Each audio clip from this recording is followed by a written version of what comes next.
मित्रांनो, आपल्या भारत देशाला स्वातंत्र्य मिळून 78 वर्ष पूर्ण झाले. आपल्या भारत देशाला 78 वर्ष पूर्ण झाले आणि 78 वर्ष पूर्ण झाले आणि त्या 78 वर्ष पूर्ण झाल्याच्या आनंद उत्सव आपण दरवर्षी साजरा करतो आणि साजरा करणं क्रमप्राप्त आहे. मित्रांनो, तरीसुद्धा मित्रांनो, या भारत देशातील आपल्या सर्व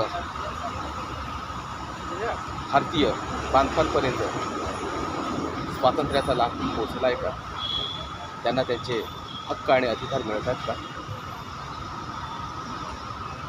जेव्हा आपण सोशल मीडियाच्या माध्यमातून जेव्हा आपण पाहतो की खरंच आपल्या भारत देशातील जेव्हा आपण व्हिडिओ पाहतो तेव्हा अतिशय वाईट वाटतं की खरंच आज स्वातंत्र्याच्या मध्ये या आपल्या देशातील नागरिकांपर्यंत आपल्या देशातील विकास का पोचला नाही? त्यांच्यापर्यंत शिक्षणाचा विकास का पोचला नाही? का त्यांच्यापर्यंत प्रगतीचा विकास पोचला नाही? खरंच अत्यंत खूप असे प्रश्न आहेत मित्रांनो. खरंच खूप वाईट वाटतं हे व्हिडिओ बघून. या लोकांपर्यंत विकास आणि त्यांच्या प्रगती होण्यासाठी आपण प्रत्येकानं जे शक्य होईल ते केलं पाहिजे. आपण लोकप्रतिनिधी म्हणतो आणि लोकप्रतिनिधींनी गावखेड्यापासून तर शहरापर्यंत अशा लोकांना आणि त्यांच्या प्रगतीमध्ये तुम्ही लक्ष देऊन त्यांच्या प्रगतीसाठी वाटा उचलला पाहिजे. तरच तुम्ही लोकप्रतिनिधी म्हणून तुम्ही स्वतःला लोकप्रति म्हणवता आणि लोक तुम्हाला लोकप्रतिनिधी म्हणतील.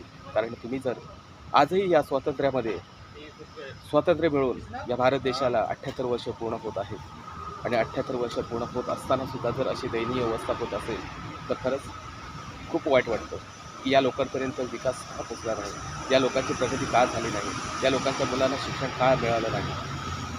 हेच या ठिकाणी मला व्यक्त करायचं आहे, दुःख वाटतं. आणि म्हणून हेच सांगणं आहे की या लोकांपर्यंत तुमची विकासाची गंगा जाऊ द्या. तुम्ही शासनकर्ते कुठलेही असू द्या, कुठल्याही पक्षाचे, कुठल्याही पार्टीचे तुम्ही असू द्या, परंतु या लोकांपर्यंत तुम्ही या लोकांचा विकास केलाच पाहिजे. आणि तरच तुम्ही लोकप्रतिनिधी म्हणून स्वतःला आणि समाजाला एक लोकप्रतिनिधी म्हणून समोर मार्गदर्शन करा. अन्यथा बघा पटलं तर आणि पुढील व्हिडिओ जाणून घ्या त्यांच्या व्यथा आणि त्यांचं दुःख जमलं तर जाणून घ्या. प्रयत्न करा. धन्यवाद. पोटासाठी नाचते मी परवा